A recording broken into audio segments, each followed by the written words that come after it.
नमस्कार, मैं doctor Varun Kumar Singh, laparoscopic surgeon. आज आपसे पैंक्रियाटिक कैंसर के बारे में बात करूंगा। आज 17 नवंबर का दिन हम लोग सेलिब्रेट करते हैं वर्ल्ड पैंक्रियाटिक कैंसर डे के रूप में। तो पहले बात करते हैं कि पैंक्रियाटिक कैंसर क्या है। पैंक्रियाटिक कैंसर, पैंक्रियाज एक ऑर्गन है जो स्टमक के पीछे होता है और वहाँ पर अगर कैंसर हो रहा है तो हम उसको पैंक्रियाटिक कैंसर बोलते हैं। क्यों इम्पॉर्टेंट है इसके बारे में जानना? इसके बारे में जानना इसलिए इम्पॉर्टेंट है क्योंकि अभी भी इतनी रिसर्च के बाद, इतनी उन्नति के बाद हमारी मेडिकल साइंस में, हेल्थ सेक्टर में, पैंक्रियाटिक कैंसर एक ऐसी बीमारी है जिसमें सर्वाइवल रेट सारे कैंसर्स में सबसे कम है। अभी भी अगर एडवांस स्टेज में पैंक्रियाटिक कैंसर के बारे में पता चलता है तो सर्वाइवल रेट 5 मंथ से भी कम होता है। कौन कौन रिस्क पर है पैंक्रियाटिक कैंसर डेवलप करने के? बहुत सारे रिस्क फैक्टर हैं हमारे आसपास। कुछ रिस्क फैक्टर्स हैं जो फैमिली में रन करते हैं, कुछ रिस्क फैक्टर हैं जो हमारे एनवायरनमेंट में हमारे आसपास हैं। जो फैमिली में रन करते हैं उसको हम लोग बोलते हैं कि कहीं फैमिली में कोई फैमिली हिस्ट्री तो नहीं है, पहले किसी को कोई पैंक्रियाटिक कैंसर तो नहीं हुआ है। अगर वो हिस्ट्री है तो उनके बच्चे या उनके भाई बहन, जिनको हम बोलते हैं फर्स्ट डिग्री रिलेटिव्स, वो एक हायर रिस्क में होते हैं पैंक्रियाटिक कैंसर डेवलप करने में। इसके अलावा ओबेसिटी, दैट जिसको हम कॉमन लैंग्वेज में मोटापा बोलते हैं, अगर रिसेंट ऑनसेट नया ओबेसिटी डेवलप हो रहा है तो आपको थोड़ा सा स्क्रीन करने की ज़रूरत हो सकती है, थोड़ा ध्यान देने की ज़रूरत है, पैंक्रियाटिक कैंसर के बारे में अवेयर रहने की ज़रूरत है। एज, अगर आपकी एज 45 या 50 से ज़्यादा है तो आपको पैंक्रियाटिक कैंसर होने का रिस्क थोड़ा सा ज़्यादा रहता है। अगर आपको ओल्ड एज में डायबिटीज़ डेवलप हो रही है, अगर आप स्मोकिंग करते हैं, अल्कोहल लेते हैं, या इसके अलावा आपके को पहले कभी पैंक्रियाज का कोई और बीमारी, स्पेशली जिसको हम क्रोनिक पैंक्रियाटाइटिस बोलते हैं, वो हुआ है, तो आप थोड़े से हायर रिस्क पर हैं पैंक्रियाटिक कैंसर डेवलप करने में। कैसे पहचाने कि हमको पैंक्रियाटिक कैंसर हुआ है? कुछ की सिम्टम्स हैं जो आपको अगर जल्दी पहचान में आते हैं तो शायद हम लोग कुछ अर्ली डायग्नोसिस कर सकते हैं पैंक्रियाटिक कैंसर के बारे में। सबसे पहला सिम्टम होता है जॉन्डिस। पर प्रॉब्लम ये है, समस्या ये है कि जॉन्डिस यूजुअली अर्ली सिम्टम नहीं होता, अर्लीस्ट सिम्टम नहीं होता, सबसे पहले आने वाला सिम्टम नहीं होता है। आपको पेट में दर्द हो सकता है।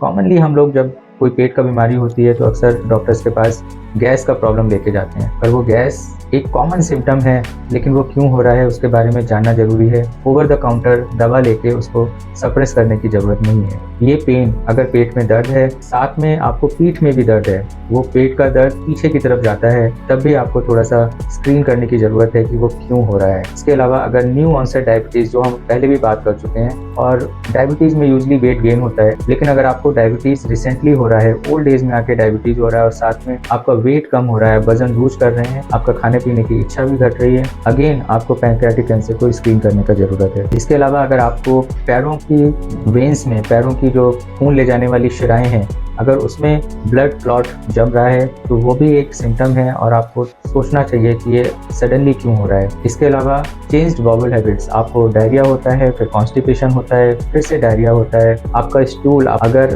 पैन में चिपक रहा है, जिसको हम लोग स्टीटोरिया बोलते हैं, तब भी आपको पैंक्रियाटिक कैंसर स्क्रीन कराने की जरूरत है। इसके अलावा आपको उल्टी आने जैसा लगता है, जो पहले आपको नहीं लगता था लेकिन रिसेंटली आपको लग रहा है, पिछले 2-3 महीने से कंटिन्यूअस सेंसेशन उल्टी आने का, जिसको हम लोग नोजिया बोलते हैं, वो रहता है, या आप रिसेंटली वजन कम किए हैं, हम लोग मेडिकल लैंग्वेज में बोलते हैं सिग्निफिकेंट वेट लॉस, जिसमें अगर आपका वेट पिछले 3 महीनों में 10% से ज़्यादा कम हुआ है तो इट्स द टाइम आप अपने फिजिशियन से या नियर बाई सर्जन से जाके मिलिए और स्क्रीन कराइए कि आपकी बॉडी में क्या चल रहा है। और इन सब के अलावा मैं एक और सिम्टम के बारे में बात करना चाहूँगा, जो यूजुअली भी जिस सिम्टम की बहुत अनदेखी होती है, लेकिन वो एक की सिम्टम माना गया है पैंक्रियाटिक कैंसर की डायग्नोसिस के लिए।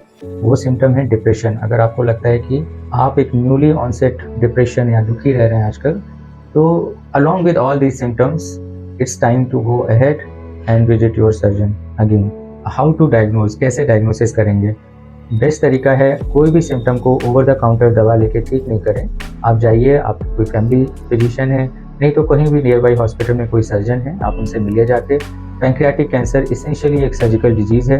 एक सर्जन के पास जाने से आपका डायग्नोसिस टाइमली होने के चांसेस डेफिनेटली इंप्रूव होते हैं। कैसे ट्रीटमेंट होता है? ट्रीटमेंट डिपेंड करता है आपका डिजीज़ अर्ली डायग्नोज हो रहा है या लेट डायग्नोज हो रहा है। जैसा हम पहले भी बात कर चुके हैं कि अगर लेट डायग्नोसिस होता है, सर्वाइवल वैसे भी कम है, और मोस्टली हम लोग जो थेरेपी देते हैं वो क्यूरेटिव इंटेंट से नहीं देते हैं, हम सिम्टम्स पैलिएशन है हमारा एम होता है।